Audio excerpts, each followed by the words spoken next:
La primera de las sesiones que vamos, o la primera por la que vamos a empezar, es la de la que va a presentar Oriol Comas Basté, que es investigador postdoctoral en el campus de la alimentación de la Universidad de Barcelona, y que lo que tengo que destacar sobre todo, el título de la ponencia es de la intoxicación histamínica a la intolerancia a la histamina, un cambio de paradigma. Nos lo va a explicar mucho mejor él. Tiene una experiencia, aunque sea investigador postdoctoral, que eso quiere decir que, como ya se ve en la imagen, pues es bastante joven, pero tiene bastante experiencia en temas de histamina, con algunas revisiones muy interesantes justamente en el tema de la intolerancia, que es para lo que hemos pedido sobre todo que pueda participar. Muchísimas gracias, Oriol, por tu participación y por estar hoy aquí con nosotros. Tienes la palabra. 7 minutos, ¿eh? A los 6 avisaré. Muchas gracias. Voy a compartir pantalla primero para que me confirmáis que funciona, si puede ser. Perfecto. Lo voy a poner en pantalla completa. Funciona cuando esté. Ahora. ¿Todo Todo bien? tuyo. Muy bien, gracias. Vale, bueno, buenas tardes a todos y primero dar las gracias, por supuesto, a José Juan por la presentación y a Sesal por invitarme, que siempre es un placer poder estar en una reunión de Sesal y espero que lo hagamos muy pronto, otra vez de forma presencial. José Juan, voy a intentarlo los 7 minutos, pero prefiero ya pedir perdón antes de empezar, que seguramente puede ser un minuto más, pero no me lo tengáis en cuenta, ¿de acuerdo? Yo lo intento. Bien, cortaré, ¿eh? Mi nombre es Oriol Comas y yo soy, como ha dicho, investigador postdoctoral del campus de alimentación y nutrición de la Universidad de Barcelona. Y el título de la presentación, como bien ha dicho, es de la intoxicación histamínica a la intolerancia a la histamina, un cambio de paradigma. Y teniendo en cuenta precisamente el título de nuestra mesa redonda, hablaremos de la histamina, que será nuestro viejo peligro. Y haremos un recorrido breve desde la intoxicación por histamina hacia la intolerancia a la histamina. Y en primer lugar, la histamina es una amina bioactiva que se encuentra en los alimentos, como consecuencia básicamente de la descarboxilación del aminoácido histidina por acción de una enzima de origen bacteriano. Como podéis ver aquí, entonces, debido a este origen microbiano, los alimentos que son más susceptibles de contener niveles elevados de histamina son principalmente los productos fermentados, pero también aquellos que se puedan alterar microbiológicamente. Aunque la histamina tiene importantes funciones en el organismo, todos sabéis que representa un riesgo para la salud cuando se ingiere en niveles altos. Y en esta primera imagen podemos ver lo que sería una situación de normalidad, ¿de acuerdo? Donde la histamina que procede de los alimentos llega a nivel intestinal y allí, a nivel intestinal, es degradada a nivel o por la enzima DAO. Que aquí lo podéis ver que la enzima DAO, estas siglas de DAO significan diaminoxidasa. Y precisamente es esta enzima, la enzima DAO, la que es la encargada, que es la enzima clave para controlar la degradación de histamina que llega de los alimentos y controlar el grado o la cantidad de histamina que va a ser absorbida y va a pasar a circulación sistémica. Por el otro lado, en esta segunda imagen, ilustramos lo que es la intoxicación por histamina, que ya seguramente lo conocéis, y es una intoxicación alimentaria que se produce tras el consumo de alimentos con un nivel de histamina anormalmente elevados, ¿de acuerdo? Y estos niveles son tan altos que superan los mecanismos de degradación de nuestro organismo. Es lo que decíamos, que se puede ver en esta imagen, que aunque la enzima DAO funciona correctamente, ella tiene su funcionalidad correcta, es tanto el nivel de histamina que ha llegado procedente de los alimentos que la absorción de histamina se ve incrementada y los niveles plasmáticos de histamina van a aumentar en consecuencia. Y esto va a dar lugar a los síntomas de los conocidos brotes de intoxicación por histamina.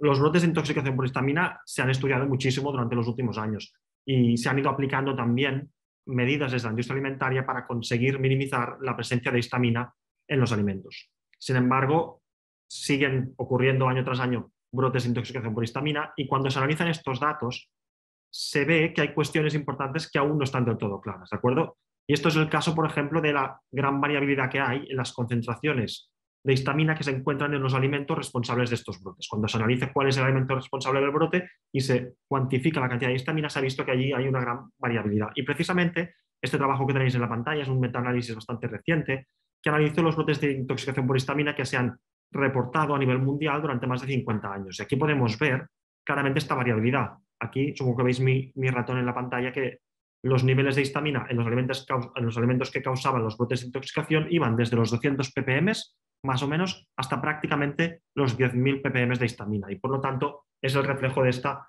gran variabilidad. Y esta variabilidad también se ha visto en los estudios dosis-respuesta que hay, aunque son poquitos, pero también muestran esta gran variabilidad de las dosis de histamina necesarias en el alimento para causar un brote de intoxicación. Y en definitiva todo esto ha hecho que hoy en día todavía existe una falta de consenso sobre cuál es la cantidad de histamina en los alimentos que va a ser responsable de ocasionar un brote de intoxicación. Y precisamente estas incertidumbres que se han asociado históricamente a los brotes de intoxicación por histamina se pueden abordar o se intentan explicar desde dos puntos de vista, desde dos hipótesis, ¿vale? En primer lugar, varios autores han ido planteando que ciertos componentes de los alimentos, como pueden ser el alcohol, por ejemplo, o otras aminas biógenas, pueden tener un efecto potenciador sobre la toxicidad de la histamina, ya que compiten por algunas enzimas que son compartidas en las rutas de degradación, en las rutas metabólicas de ambos compuestos. Y en este sentido, la presencia de otros compuestos, como puede ser el alcohol u otras aminas, puede estar reduciendo la capacidad de la enzima DAO o la puede estar compitiendo con la enzima DAO y hacen que se reduzca nuestra capacidad de degradar histamina y esto aumenta la toxicidad del compuesto. Más recientemente, y en la parte derecha de la diapositiva, se ha señalado que un déficit en la enzima DAO intestinal, esta enzima que decíamos que es la encargada de regular la degradación de histamina y su paso a nivel sanguíneo, pues un déficit en esta enzima puede ser un factor que podría ayudar a explicar las diferentes susceptibilidades que se ha visto entre personas, que esto se ha visto en los brotes de intoxicación. Y por esto, un déficit de enzima DAO podría explicar por qué las personas intolerantes puedan ser sensibles a dosis de histamina que generalmente son toleradas por la población sana. Y es justamente este último concepto lo que nos permite hablar de un cambio de paradigma, que es el título de la presentación, ya que trasladamos el foco del alimento hacia el cuerpo humano. Mantenemos, por supuesto, la histamina como agente causante, como nuestro viejo peligro, como decíamos, pero ya no nos basamos únicamente en ver qué nivel de histamina tiene el alimento, sino que también buscamos saber cuál es la capacidad de cada persona de degradar histamina, de responder a niveles de histamina variables en los alimentos. Y ahora, si recuperamos esta imagen que hemos mostrado anteriormente, la tercera situación es que matiza lo que es la intolerancia a la histamina, que es un desorden caracterizado por la incapacidad de degradar histamina en niveles normales o incluso bajos, ¿de acuerdo? Y esto se debe básicamente a que la actividad de la enzima DAO está disminuida a nivel intestinal y esto llevará a aumentar la acumulación de histamina en sangre y la aparición de efectos adversos, que veremos que son parecidos a los del brote de intoxicación por histamina. Y el déficit de DAO, que lo tenéis aquí pequeño en la parte superior de la diapositiva, puede tener un origen genético o puede ser, por ejemplo, secundario a ciertas patologías inflamatorias que afectan la integridad de la mucosa intestinal, afectan el lugar de trabajo de la enzima. O también hay ciertos fármacos que se ha visto que tienen capacidad de inhibir esta enzima DAO. ¿De acuerdo? Y también, más recientemente, aunque todavía es una hipótesis de trabajo, se está viendo que puede haber una relación entre la microbiota intestinal y que una disbiosis de esta microbiota podría estar asociada con la aparición de esta sintomatología. Y sí, podemos afirmar que la intolerancia a la histamina es un trastorno relativamente nuevo. De hecho, las primeras referencias científicas aparecieron a finales del siglo XX, pero no ha sido hasta los últimos años, hasta la última década, que han ido apareciendo de forma progresiva o incluso exponencial las diferentes publicaciones científicas referentes a la intolerancia a la histamina. Y es significativo además que la mayoría de los últimos son de los últimos 5 años. Y de hecho, día a día vamos conociendo nuevos trabajos que nos ayudan a entenderla mejor y también a diagnosticarla y tratarla mejor. ¿Y cuáles son estos síntomas que comentábamos? Realmente, como veis, serán muy similares a los de los brotes de intoxicación, ya que esto responde a la distribución de los receptores de la histamina en el organismo. Y las manifestaciones clínicas principales de la intolerancia son de tipo de síntomas gastrointestinales, respiratorio, dermatológico y neurológico, que recuerdan un poco los síntomas de tipo alérgico, ¿de acuerdo? Y afortunadamente son bastante leves, pero el problema es que muy frecuentemente los pacientes sufren combinaciones un poco complejas de diferentes síntomas, de 2 o 3 o más síntomas y que afectan diferentes órganos. Y esto es lo que les provoca, en realidad, una pérdida importante de la calidad de vida en las personas afectadas. Y finalmente, finalmente, era para dar una pincelada de tratamiento. ¿Cómo se trata actualmente? Por una parte, hay la opción de seguir una dieta baja en histamina, que esto no va a ser fácil, ya os imagináis, por el tipo de alimentos y el número de alimentos que contienen histamina, o si no, también la opción que se está planteando más recientemente de suplementar de forma exógena con una enzima DAO que nos ayude a potenciar la actividad DAO a nivel intestinal. ¿De acuerdo? Y esto era solo para mostrar que desde el grupo de investigación, una de las líneas que tenemos de trabajo más recientes es el identificar y buscar nuevas fuentes de esta enzima DAO y nos centramos básicamente en buscar enzima DAO de origen vegetal. Y hemos visto que las legumbres y sus germinados, sus brotes, tienen una capacidad DAO muy elevada, muy destacable, del mismo nivel que el extracto de riñón de cerdo, que es el ingrediente activo que se usa actualmente en los complementos que están disponibles en el mercado. Y con esto acabo con una conclusión, que es que podríamos decir que la intolerancia a la histamina por déficit de enzima DAO es un nuevo, entre comillas, trastorno que está causado por un viejo y bien conocido peligro, como es la histamina. Y que además este nuevo desorden nos ayuda a entender y a explicar mejor algunas de las incertidumbres que históricamente se habían asociado a los brotes de intoxicación por histamina. Y aquí hay una referencia aquí abajo de la pantalla que, si queréis, es una edición especial que estamos editando desde el grupo de investigación, donde se van recogiendo trabajos que van sumando nuevas evidencias para ir explicando mejor cada día este desorden. Y con esto, muchas gracias a todos por vuestra atención. Siento que me he alargado, pero ya he avisado un minuto más de la cuenta y ahora comentamos cualquier duda o comentario. Muchas gracias. Muy bien. Muchas gracias, Uriol. Perdón un poco por la presión, pero yo creo que es mucho mejor dejar dudas para que luego haya preguntas y pueda haber un poquito de debate, ¿eh? No he dicho al principio, pero sobre todo para decir que todas las preguntas, por favor, las podéis ir dejando en el chat y conforme se vayan viendo, luego las iremos haciendo en la mesa redonda. ¿De acuerdo? Muchas gracias. Venga, pasamos entonces a la segunda de las ponencias sobre riesgo microbiológico. En este caso contamos con la participación de José Miguel Cisneros, que le quiero agradecer su disponibilidad. Yo creo que ahora, cuando podamos verle la imagen cuando se nos conecte, es bien conocido, sobre todo porque coordinó el brote de Listeria monocytogenes en la carne mechada en Sevilla en el verano del 2019. Y a partir de ahí, pues creo que es un gran especialista, un gran experto, además, justamente en la gestión no solamente de brotes, sino de problemas de tipo microbiológico transmitido por alimentos. Él es jefe de servicio de enfermedades infecciosas del Hospital Universitario Virgen del Rocío en Sevilla. Y últimamente, entre otras, pues una gran parte de su actividad investigadora se centra también en resistencias bacterianas a antibióticos, entiendo también antimicrobianos. Para no alargar más la presentación, cuando quieras, como igualmente dispones de 7 minutos. ¿Vale? Muchas gracias. Muchas gracias a ti, José Juan, por invitarme a participar en esta reunión anual de la Sociedad Española de Seguridad y Calidad Alimentaria, y en estos 7 minutos voy a intentar responder al tema que me planteabas de nuevos riesgos para viejos peligros, riesgo microbiológico. Y lo voy a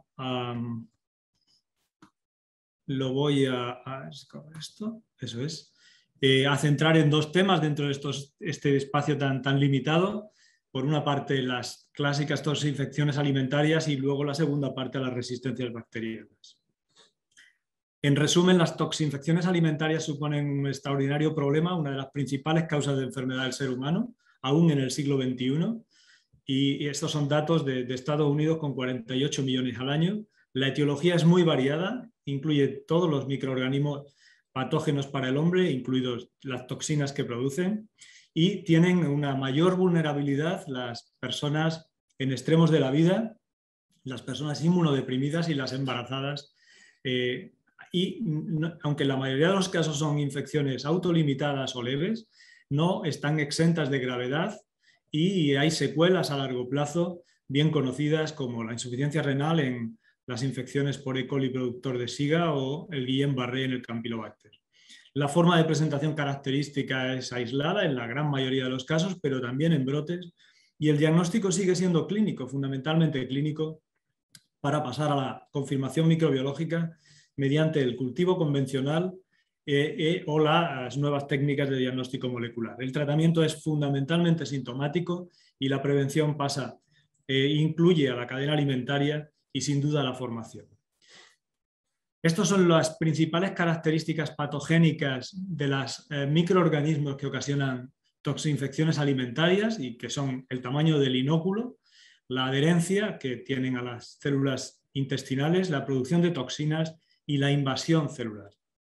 Y frente a ellas, el huésped tiene estos mecanismos de defensa que incluyen la microbiota intestinal, el ácido gástrico, la motilidad y la mucina, el sistema inmunitario y los determinantes genéticos. Pues bien, en esta situación es importante destacar que contribuimos de manera negativa mediante avances científicos y tecnológicos, como son los antibióticos, como son los antiácidos, como son los propios antidiarreicos o los inmunosupresores, fármacos extraordinariamente importantes y útiles en el tratamiento de pacientes con otras enfermedades, con otras infecciones, pero mal utilizados, tienen un impacto directo en las consecuencias de estas toxinfecciones alimentarias.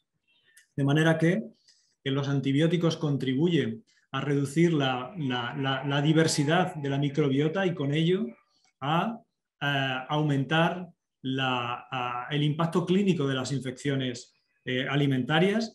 La reducción del pH ácido con los antiácidos tan comunes y desafortunadamente tan mal utilizados, el famoso omeprazol, contribuye a aumentar el riesgo de estas infecciones.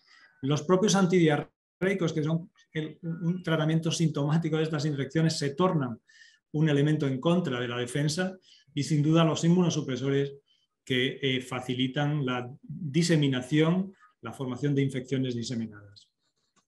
Las etiologías más frecuentes de estos brotes han cambiado sobre las clásicos y ahora el más común, con datos de brotes del CDC, son los norovirus. Norovirus es la primera causa de brotes de intoxicación, de toxinfección alimentaria, como veis aquí, más de 5.000, y en general las bacterias de las que sigue siendo la primera Salmonella, especies, Clostridium perfringens, E. coli enterotoxigénico o Campylobacter, y los parásitos son excepcionales. Y las consecuencias de estos brotes no son despreciables por la gran cantidad, por la N tan grande, ¿no? De manera que estos brotes suponen un número de más de 100.000 pacientes en esta serie, con más de 5.000 ingresos. La mortalidad de los pacientes ingresados es baja en comparación con otras enfermedades, pero es real, y el coste estimado en decenas de miles de millones de dólares. El diagnóstico clínico de estas infecciones sigue siendo clínico y es muy importante decir que tienen unas manifestaciones extraordinariamente comunes y difíciles de diferenciar de otras formas de enfermar, como son la diarrea, las náuseas y el vómito. Y es importante separar por las consecuencias etiológicas y terapéuticas la diarrea inflamatoria de la no inflamatoria, y para ello a los clínicos nos es de gran utilidad aspectos como el periodo de incubación, los síntomas y los alimentos que las ocasionan, ¿no? Para intentar aproximarnos a la etiología y por lo tanto a la necesidad o no de tratamiento específico. Pero sin duda el gran avance en la lucha contra este tipo de infecciones es la tipificación molecular y la secuenciación, que es la que permite, como fue en el caso del brote que ha mencionado José Juan de listeriosis en Andalucía, relacionar de manera inequívoca el alimento contaminado con la infección producida y poner las medidas de control en situaciones tan complejas como es el caso de la listeria. El segundo apartado que quiero tratar son las resistencias bacterianas, porque son una de las mayores amenazas para la salud pública mundial, como la OMS recuerda cada año. Y en nuestro país, en un estudio que hicimos en nuestra sociedad, la estimación del número de pacientes fallecidos por infecciones por bacterias multiresistentes en el año 2019 se elevaba a 26.271. Si os fijáis y comparáis con la mortalidad en carretera, es de 1.200, muchísimo más elevada, ¿no? Y lo que es más importante, la primera causa, el principal factor de riesgo es la presión antibiótica, y desafortunadamente en nuestro país, como veis en la diapositiva, está a la cabeza del mundo en consumo de antibióticos sin ninguna justificación epidemiológica, meteorológica o genética que lo justifique. Y esto hay que verlo desde el punto de vista de una salud, y aquí entran los alimentos a través de, lógicamente, la salud animal y la salud vegetal, en la que el consumo de antibióticos tiene especial trascendencia. Y en datos del informe del Plan Nacional de Lucha contra la Resistencia del año pasado, podemos ver cómo en esta lucha España ha mejorado. Este es el consumo de antibióticos veterinarios en España a lo largo de estos años, pero aún así, con 172 miligramos por kilo de carne, en 2019 está muy por encima de la media europea, que está en 107 miligramos por kilo de carne, según datos de la propia Ministerio. Y para terminar, este fenómeno también conocido de que a más presión antibiótica, más resistencias bacterianas, lo importante es poder demostrar que es reversible, y lo es. Estos son datos de un artículo que hemos publicado en Lancet Infectious Disease y en el cual hemos demostrado a nivel comunitario cómo, a través de un programa de reducción del consumo de antibióticos en atención primaria, donde se consume más del 90% del consumo en humanos, es posible, como vemos aquí, la reducción del consumo de antibióticos a lo largo de estas series trimestrales, cómo se relaciona con una caída de la densidad de incidencia de la bacteria que con más frecuencia produce infección, la bacteria multiresistente, que es E. coli productor de beta-lactamasas de espectro extendido, cuando comienza, tras la aplicación del programa, una reducción sostenida del número de aislamientos coincidiendo con la reducción de la presión antibiótica. De manera que esta relación es real.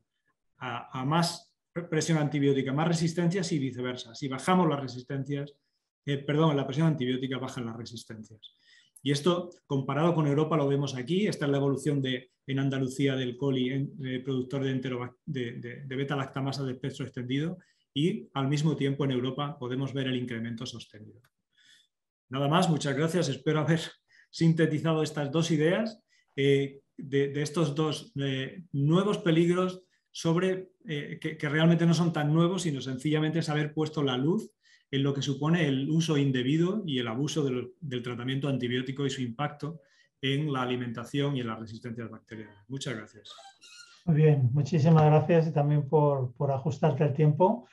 Seguro que luego podremos hablar un poquito más en lo que nos quede mesa redonda. Muchas gracias. Gracias a ti. Vamos a continuar entonces con la tercera ponencia sobre óxido de etileno, viejo peligro, nuevo riesgo, que nos la va a impartir Begoña Compañ. Como a título de resumen, Begoña Compañ es licenciada en Ciencia y Tecnología de los Alimentos por la Universidad de Valencia y trabaja a día de hoy en el laboratorio de AINIA. Tiene una gran experiencia, sobre todo en análisis químico de alimentos y especialmente bajo normas de calidad. Entonces, muchas gracias también por tu participación y te dejo tus 7 minutos cuando quieras. Buenas tardes, José Juan. Gracias. Muchas gracias por la presentación y por la invitación a participar en esta reunión. Bueno, voy a ver que comparta la pantalla.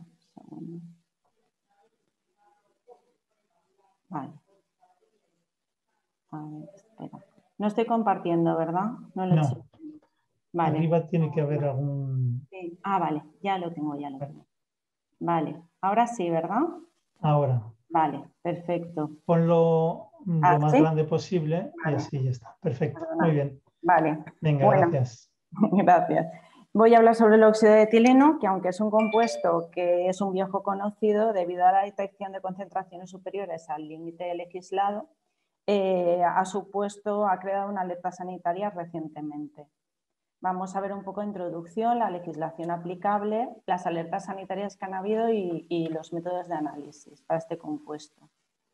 Bueno, el óxido de etileno es un gas incoloro, inflamable y de olor dulce y es ampliamente utilizado sobre todo en industria para la elaboración de numerosos productos como anticongelantes, limpiadores industriales, domésticos, artículos de cuidado personal, fibras de poliéster, etc. También se utiliza bastante como agente esterilizante de material médico-quirúrgico para todo ese material que es termosensible y no se puede utilizar el calor para su esterilización. Y ya por último se utiliza también como plaguicida en la fumigación para control de insectos y microorganismos en productos alimenticios, sobre todo productos secos, donde es muy eficiente, como hierbas, especias, frutos secos y semillas oleaginosas. Está clasificado como mutagénico, carcinogénico y tóxico para la reproducción y por ese motivo la Unión Europea lo ha prohibido desde hace más de 20 años como uso como plaguicida. De todos modos, algunos países, como por ejemplo Estados Unidos, sí que tiene permitido su uso en ciertos productos como hierbas y especias. La legislación aplicable al óxido de etileno está regulada en el Reglamento 396/2005, que es el que afecta a residuos de plaguicidas, y en él se establece una definición de residuo que corresponde a la suma de óxido de etileno y 2-cloretanol, expresado como óxido de etileno. Este límite máximo de residuos corresponde al límite de cuantificación de la técnica analítica, ya que es una sustancia prohibida. La definición de ese residuo establece estos dos compuestos, el óxido de etileno y el 2-cloretanol, porque el óxido de etileno es rápidamente metabolizado a 2-cloretanol en presencia de iones cloruro, que son la sal del alimento. Entonces, se han incluido los dos compuestos en la definición de residuos. Además, el óxido de etileno tiene un punto de ebullición de 10,4 grados centígrados, lo que hace que a temperatura ambiente se evapore rápidamente. Entonces, realmente en el análisis realizado de óxido de etileno lo que se está detectando siempre es el 2-cloretanol. Hasta ahora nunca hemos detectado, por ahora, presencia de óxido de etileno, por lo menos en la experiencia que tenemos aquí en AINIA. La evolución de alertas sanitarias RAS empezó hace poco menos de un año, en septiembre de 2020, hubo una alerta sanitaria en semillas de sésamo procedentes de la India, con concentraciones muy superiores al límite máximo de residuos especificado. Inmediatamente al mes siguiente la Comisión Europea se reunió y estableció que todos los lotes afectados, que no cumplían con la legislación, y todos los productos elaborados con estos lotes se tenían que sacar del mercado y evitar su consumo. Posteriormente se modificó el reglamento de ejecución 2020/1540, donde se establecieron condiciones especiales de control para estas semillas de sésamo originarias de la India, para todas las importaciones en la Unión Europea.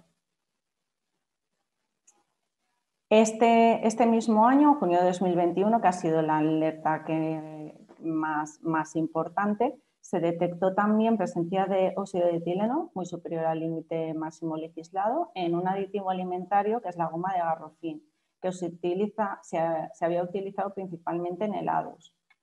En julio la Comisión Europea dictaminó que todos los lotes y todos los productos elaborados con estos lotes de productos afectados de aditivo se iban a retirar del mercado.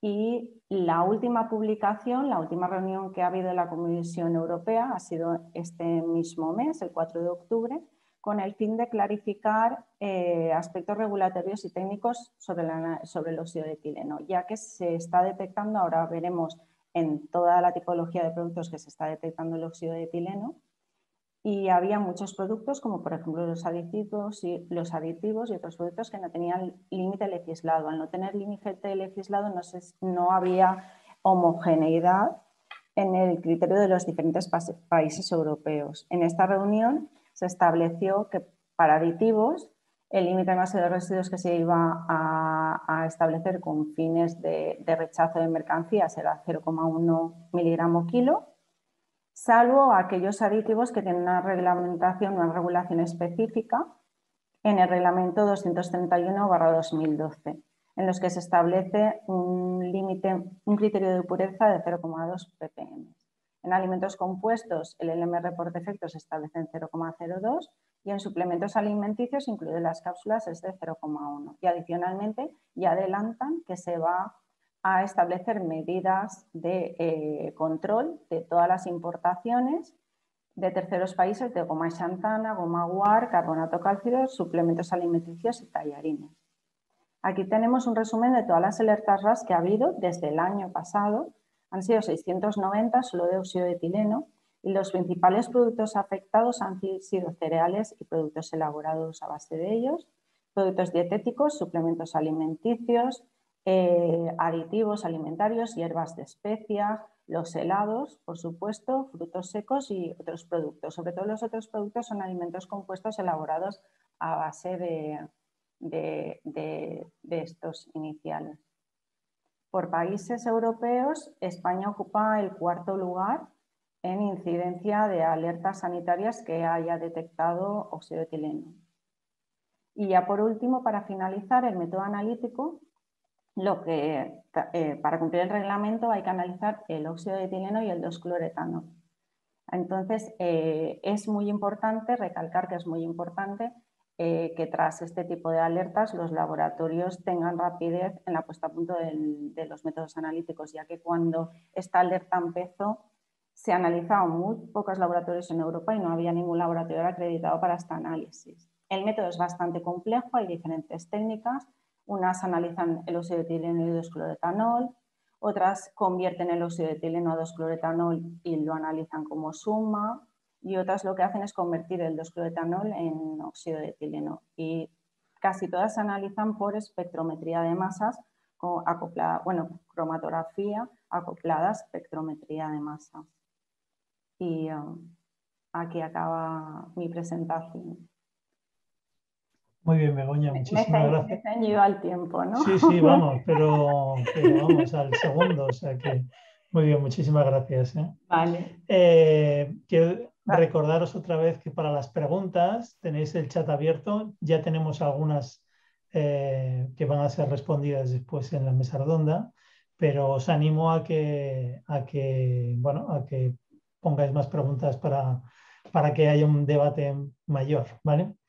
Bien, entonces vamos a pasar a la siguiente ponencia que nos la va a presentar Nicolás Olea. Él es catedrático de la Facultad de Medicina de la Universidad de Granada. El título es Disruptores endocrinos y seguridad alimentaria. Y digamos que Nicolás, directa e indirectamente, nos conocemos ya desde hace unos cuantos años y que es una persona que lleva mucho tiempo investigando justamente sobre disruptores endocrinos, contaminantes químicos en alimentos por diferentes vías. Le hemos podido ver también en medios de comunicación, en Informe Semanal, cuando Informe Semanal era un programa potente del fin de semana, ¿de acuerdo?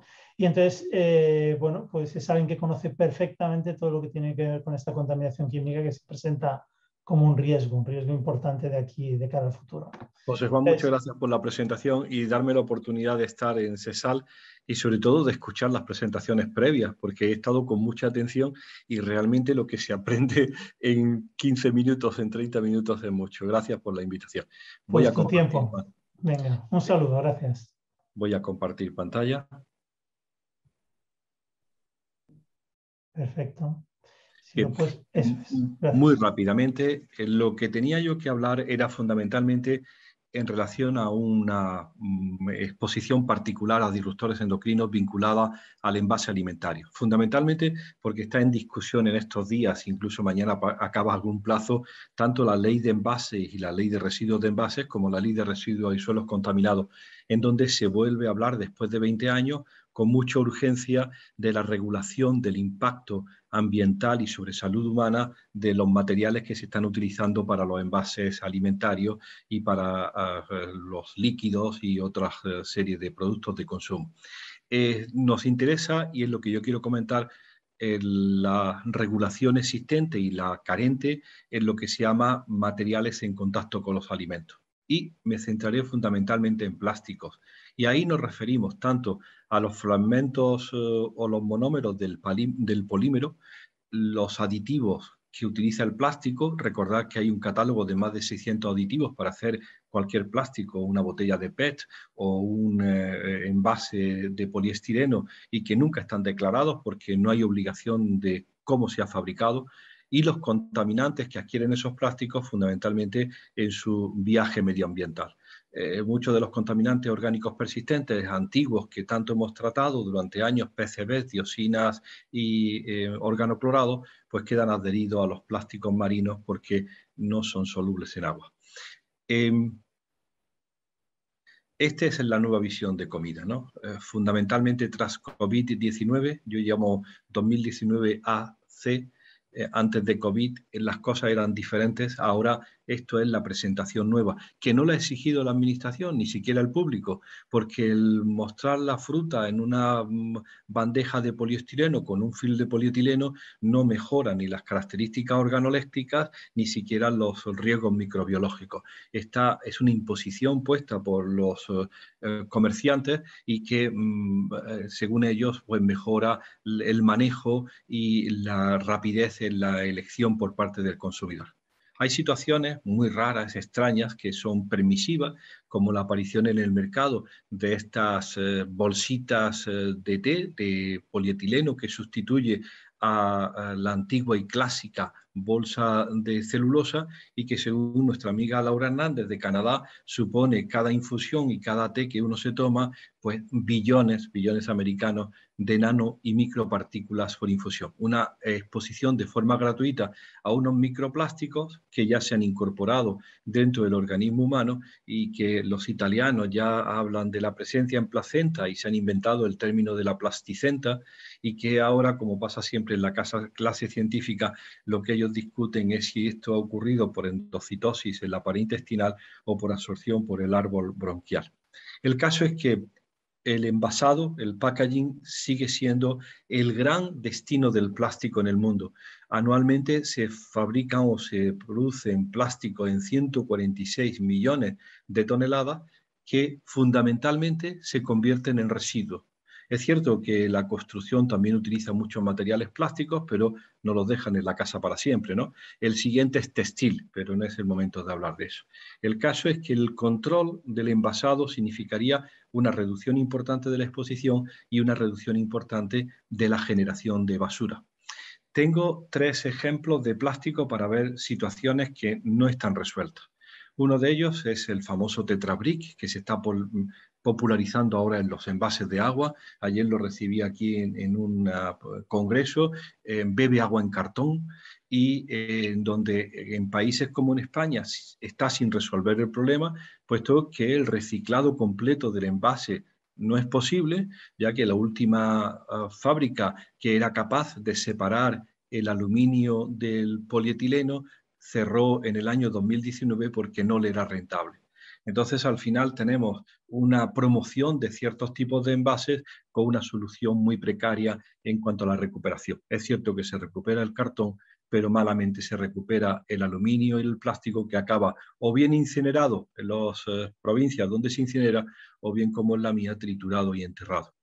Hay algunos antecedentes de regulación del plástico en los envases alimentarios. El más llamativo es la prohibición de los biberones de policarbonato con los que nosotros hemos alimentado a nuestros niños, esos biberones de plástico que se podían hervir una y otra vez, y que el 30 de junio del 2011, aplicando el principio de precaución, la Unión Europea decide retirar definitivamente del mercado para evitar la exposición inadvertida de los niños de corta edad.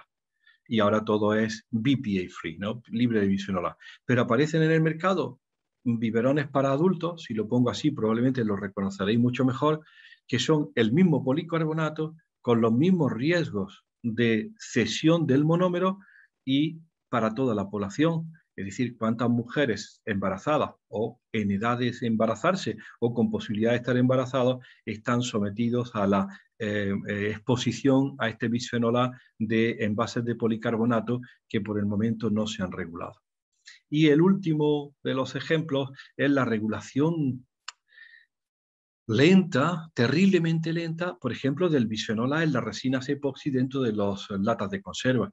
En el año 95 hicimos nuestra primera publicación diciendo que esto tendría que ser más estrictamente regulado, y la Autoridad Alimentaria Europea reguló a la baja la presencia de bisfenol A en las latas de conserva en el 2006, en el 2008, en el 2010, en el 2011, hasta que definitivamente en el 2018 decidió que regulaba el bisfenol A en los barnices y epoxis interiores de las latas de conserva para alimentos a niños menores de 3 años. Es decir, tenemos un problema grave con el residuo de envase alimentario, y en el caso particular de los plásticos aún más, tanto por la exposición inadvertida de la población y lo que ocurre durante el consumo de alimentos, como la, voy a decir mala, pero tengo que decir pésima gestión del residuo de plásticos, que se convierte en una amenaza medioambiental.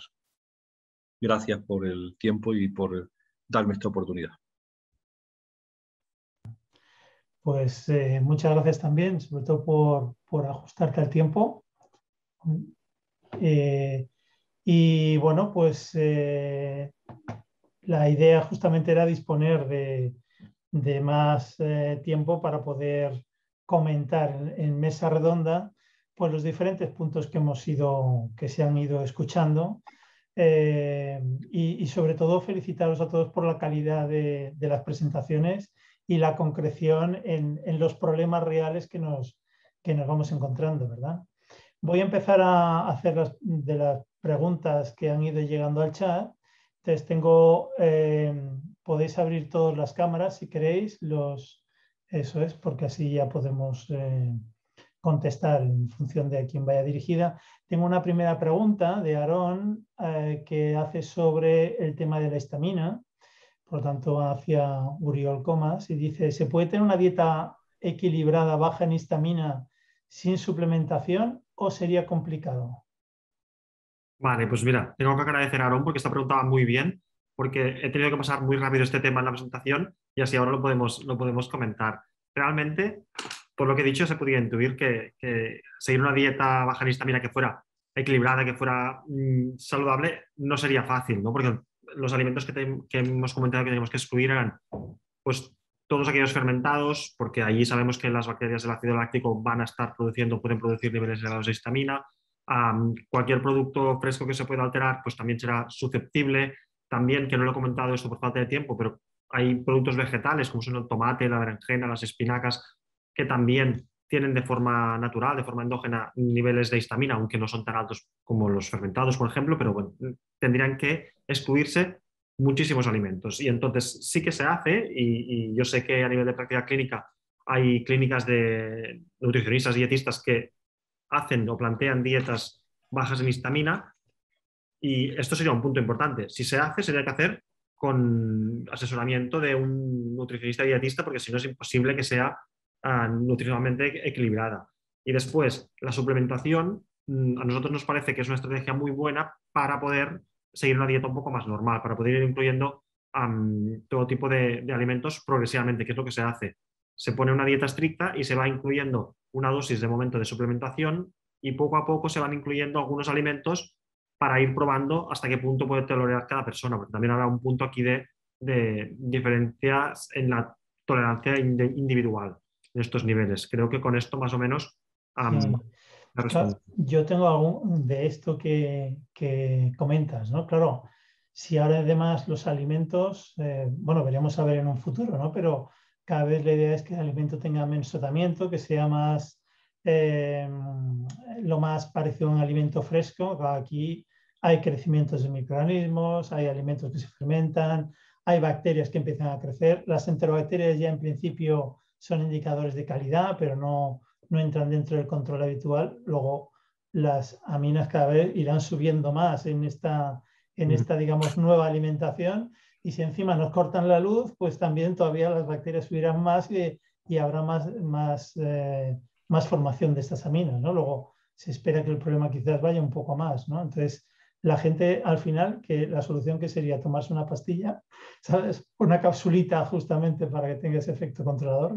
Es lo que, de momento, lo que se está haciendo y se va viendo los estudios que hay, que ha dicho que aún no son suficientes. Esto creo que no lo he comentado, pero es verdad.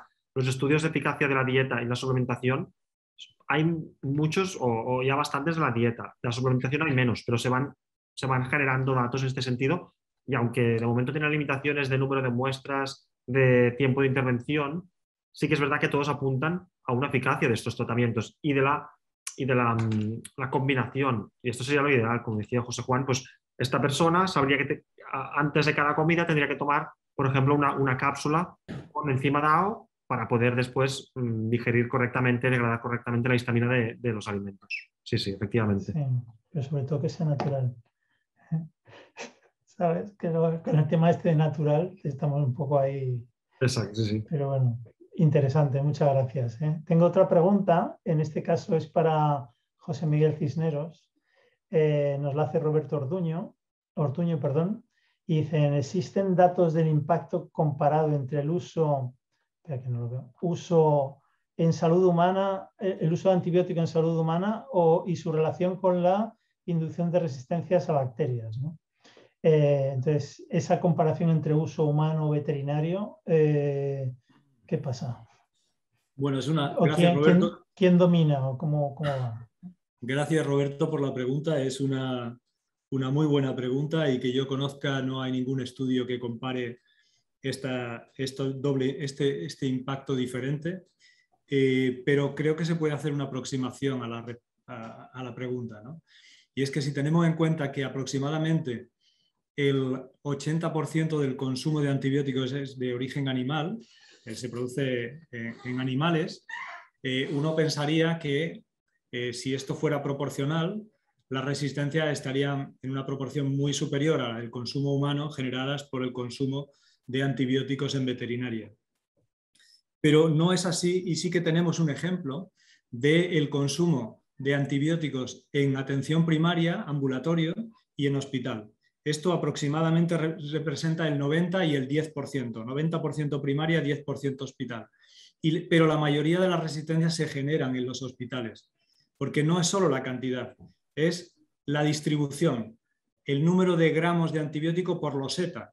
Y lógicamente entendéis bien que no es lo mismo el consumo en gramos de antibiótico en la loseta de una UCI de hospital que en Castilla-La Mancha.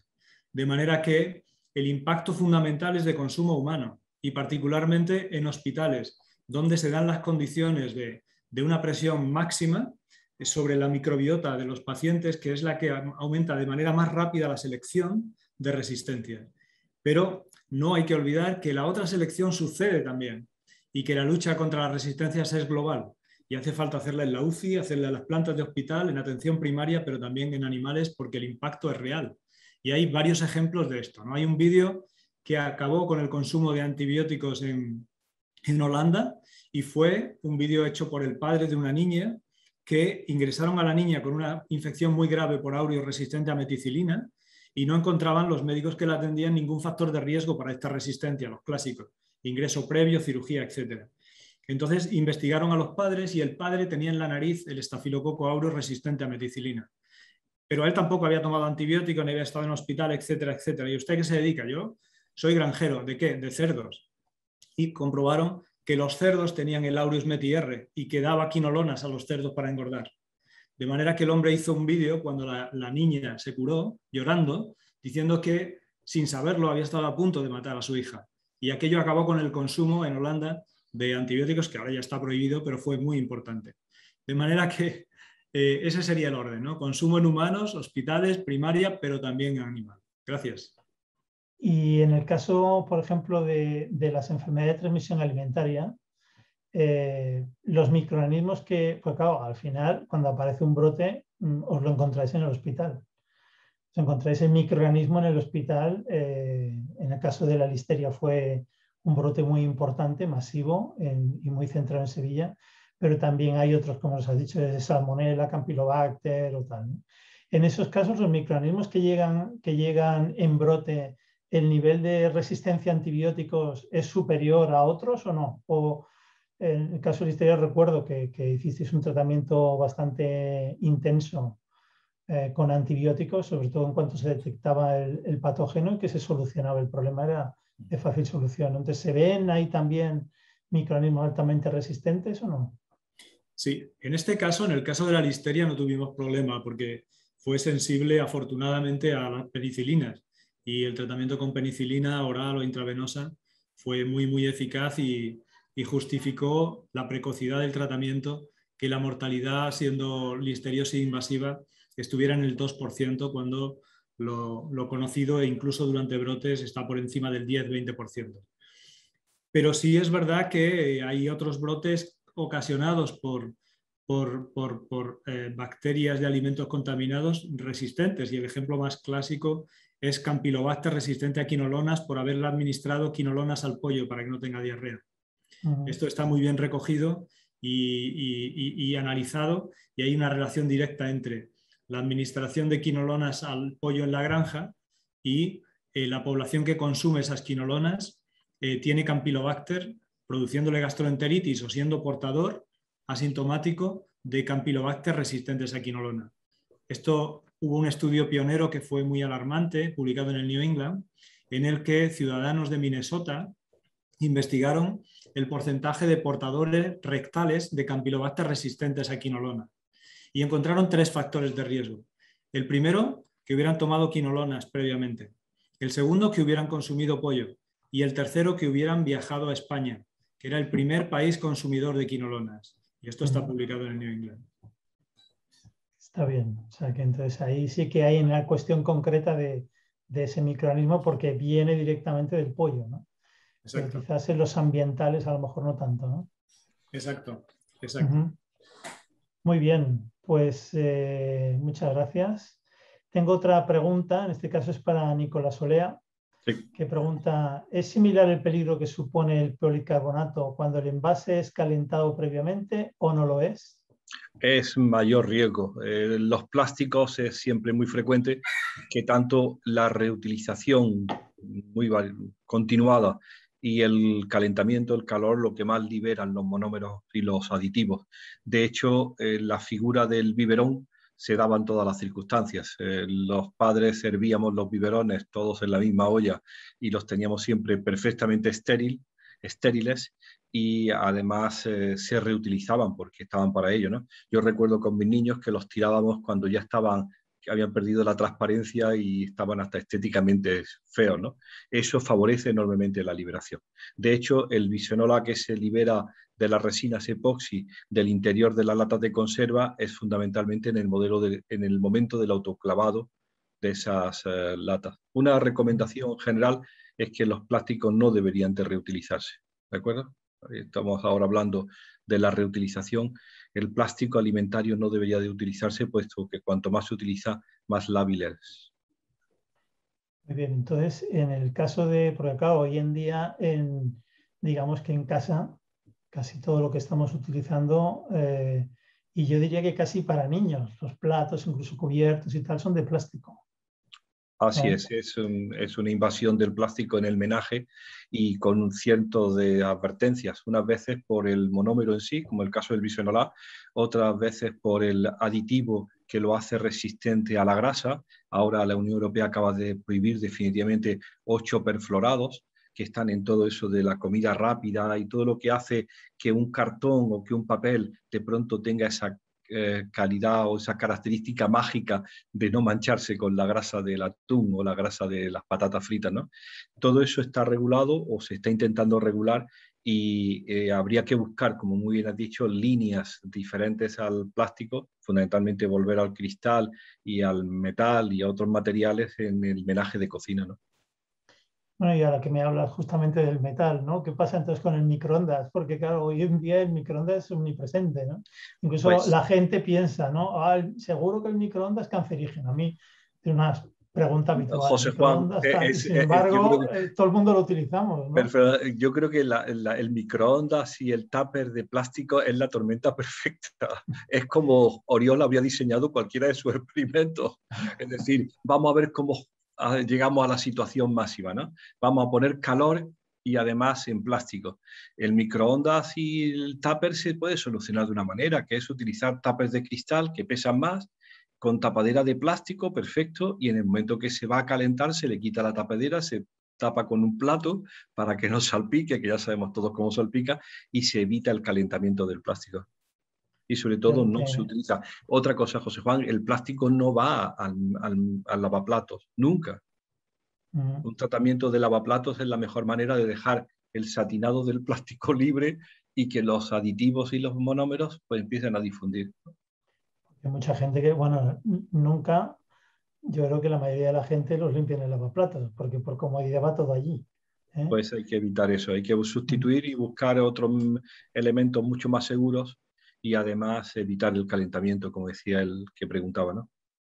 Hay otra pregunta de alguien que trabaja en la Fundación ELICA, que dice, si se recomienda no calentar los envases de plástico, ¿qué hay de los tuppers que recalentamos al microondas?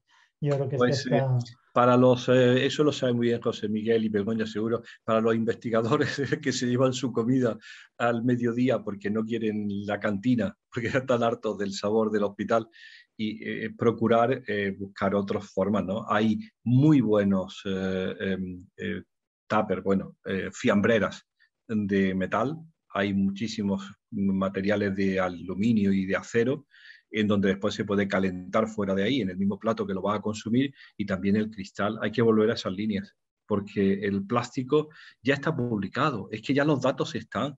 Todo el movimiento que hay de las dos leyes que están encima de la mesa en España, la ley de residuos y suelos contaminados y la ley de envases y recuperación o tratamiento de los envases alimentarios, lo que intentan es disminuir la exposición y dar a esto un cambio, ¿no? Completamente en la reutilización de aquello que es reutilizable, en la reducción y en el reciclado, ¿no? No, vuelve a haber otra pregunta que dice Toño Salazar. ¿hay plásticos buenos sin tantos disruptores? ¿Por qué no se usan? Pues mira, probablemente los haya, pero es que no sabemos qué tiene. Probablemente hay como los 7 magníficos, que son los que van marcados dentro de un triángulo, que son los que le dejan la responsabilidad al consumidor para que vayan al contenedor amarillo o al contenedor apropiado, pero eso solamente informa del polímero, polipropileno, poliestireno, policarbonato, PVC, polietileno de alta y baja densidad, pero no te informa nada de cuáles son los aditivos que se han utilizado. Y yo lo recordaba, el fabricante tiene un catálogo de 600 aditivos, polibromados, perfluorados, agentes de polimerización, que ni siquiera forman parte estructuralmente del polímero. Es decir, que muchos de ellos se solubilizan con el calor o con el tiempo de permanencia del líquido en la botella, y de eso no hay la más mínima información ni regulación, ¿no? Y la Unión Europea va regulando y, como vosotros sabéis todos, pues llega tarde y mal, ¿no? Llega cuando ya la exposición se ha definido, ¿no? Acordaros que nosotros trabajamos con pacientes y con cohortes epidemiológicas, y donde medimos las exposiciones en los niños, en las madres embarazadas, y primero pensaban que no iba a ocurrir, pero al final, como decimos, el 100% de los niños españoles orinan bisfenol todos los días, una media de 2 nanogramos mililitros. Dice, hombre, tú no puedes estar toda tu vida orinando plástico. Y yo le digo esta mañana en una reunión, decía, es que además esto le ha ocurrido a la gente joven y ha sido nuestra responsabilidad. José Juan, tú y yo, que somos más antiguos, nosotros no orinamos plástico de niños. Y ya sí lo sé que lo orinamos de adultos, porque ya me he hecho yo la prueba y sí meo bisfenola como los niños. Pero nuestros nietos, es decir, nuestros hijos, nuestros nietos lo orinan desde la cuna. Entonces, muchas veces, y me pongo muy negativo, los efectos de estos compuestos están por verse. Ya, muy bien. Tiene una pregunta para Begoña Compañ, sobre todo por el tema del óxido de etileno, que ha sido un problema en este verano, porque la gente no sabía muy bien qué era esto del óxido de etileno, pero una idea, bueno, quizás ha quedado también un poco tapado por el coronavirus, porque salían como a la vez, ¿no? Nuevo problema con coronavirus, el óxido de etileno.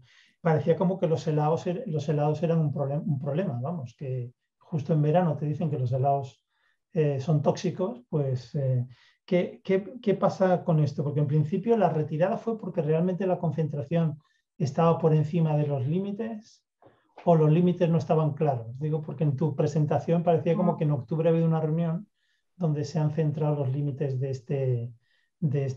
este químico, ¿no? Los límites reales. Entonces, ¿cómo está esa situación? A ver, en junio lo que hubo era, la alerta era de goma. Estás en silencio, Begoña, perdona. Perdón, ya está. Vale. La alerta que fue por un aditivo que era la goma de garrofín. Entonces, aditivos como tal no está legislado, no tenía límite máximo de residuos, pero la algarroba sí que la tiene. Entonces, en este caso, la goma de garrofín se saca de la semilla de algarroba y en este caso sí que tenía el mismo límite máximo de residuos, que era de 0,1, que es el que ahora se ha incorporado a todos los aditivos en general, por similitud. El problema había en otros aditivos como la goma War, la goma Xantana, que también hay muchas alertas, y ahí había un poco de heterogeneidad. Dependiendo, como estaba prohibido, dependiendo de la técnica analítica, a veces se aplicaba, no se sabía si se tenía que aplicar un 0,1 como para la goma de garrofín, o si en caso de detectarse fuera al nivel que fuera, ya se tenía que eliminar del mercado. Entonces, para evitar todo esto, ahora se ha incorporado, se ha emitido este nuevo comunicado. Pero en su día sí que estaba establecido un 0,1 y todo lo que no cumplió la legislación era porque era superior a ese 0,1. Y es cierto que hay países que utilizan el óxido de etileno como sistema de, digamos, de esterilización o de conservación. Sí, en India, por lo que leí, empezó porque en India tenían un problema con salmonela y se conoce que empezaron a utilizar el óxido de etileno porque es muy eficaz para este problema. Y saltó la alerta a raíz de ahí. Lo que pasa es que luego empezaron a haber sospechas de otros productos y se ha visto que que hay 690 alertas de productos que no cumplen con la legislación solo para óxido de etileno. O sea que no, digo sobre todo porque, claro, si empezamos a considerar que es un conservante en algunos países, aquí, claro, o gran parte justamente de lo que son las gomas y otro tipo de productos no acompañantes o de algún tipo de aditivo tecnológico vienen de países terceros, con lo que esto al final es un lío, porque, sobre todo porque si no está claramente delimitado, ¿sabes? Viene alguien, compra para hacer helado una goma Garrofin y luego resulta que se lo retiran del mercado, ¿no? Sí, por eso se han incrementado las medidas de control de toda la importación, porque aunque en esos países se pueda utilizar, en Europa no está permitido su uso. Entonces, si ya no cumple la legislación europea, en teoría ya no puede entrar en Europa. Se han incrementado los controles y todos esos productos tienen que llegar con un certificado de análisis del país de origen diciendo que está libre de esos compuestos. Muy bien. Sobre todo por aclararlo, ¿no? Porque de repente, de no ir nunca, o sea, el óxido de etileno, claro, nosotros lo pusimos justamente en este congreso de SESAL, en esta reunión científica, porque parecía que era algo que podía dar problemas y de hecho las reuniones fueron previas a que hubiera la crisis, ¿no? Y de repente apareció la crisis y es sorprendente justamente porque es un problema desconocido. Realmente no había un conocimiento real sobre el óxido de etileno como tóxico y especialmente en las gomas, ¿no? Pues ahí, ¿no? Sí. Vale. Muy bien, muchas gracias. Y luego ahora tengo otra pregunta que ha hecho Elena, es de si este caso es de antibióticos también. Si hay estudios que han detectado resistencia a antibióticos, perdón, no pregunta, afirma. Hay estudios que han detectado resistencia a antibióticos en fauna salvaje, incluidas aves. ¿No sería bueno hacer una aproximación One Health para la reducción de resistencias? Sin duda que sí, Elena, es fundamental hacerlo, ¿no? Porque efectivamente los animales salvajes tienen un papel en la generación de resistencias. Hay un estudio hecho en Barcelona en el que se comprueba que las ratas de la ciudad tienen mayor carga de bacterias, bacilos gram negativos resistentes a carbapenem en las zonas que rodean los hospitales. Esta es una... y secuenciándolas con aislamientos clínicos de pacientes. De manera que en este caso hacen de portadoras de bacterias resistentes que pasan de esta manera a través de animales salvajes, en este caso ratas, al ciclo biológico. Por lo tanto, el concepto de One Health es fundamental. Es fundamental incluirlo también en la lucha contra las resistencias. Muy bien, muchas gracias. Y la última pregunta, porque me dicen que ya nos hemos pasado 3 minutos, es la última que voy a hacer, que es para Begoña también, en este caso, donde me pregunta Luis María Gallego si el óxido de etileno estaba ya evaluado como riesgo emergente en la red EREN.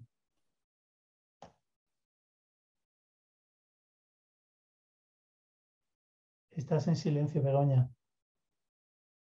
Otra vez, en silencio. Que estaba diciendo que lo desconozco porque la red EREN es... A ver, el ente regional de la energía. Es que no desconozco qué es la red EREN. Puedo hacer una búsqueda y contestar a posteriori. Claro, es una pregunta muy específica. O sea que... no me suena de nada a nivel alimentario ni nada de todo esto. Muy bien. Tendría que revisarlo y contesto a posteriori. Pues perfecto. Pues muchísimas gracias a los 4. La verdad es que ha sido un gusto poder participar. Os doy muchas las gracias y os pido perdón porque os he empujado mucho para que solo hablarais 7 minutos, pero es la mejor manera de poder tener un poquito más de tiempo luego a las preguntas, que es mejor. Y espero que nos podamos ver en breve. Muchas gracias y sobre todo a ver si algún día lo podemos hacer presencialmente y nos olvidamos ya de la virtualidad. ¿Vale? Muchas gracias y dejamos a la siguiente. Gracias. Adiós. Adiós. Adiós. Enhorabuena.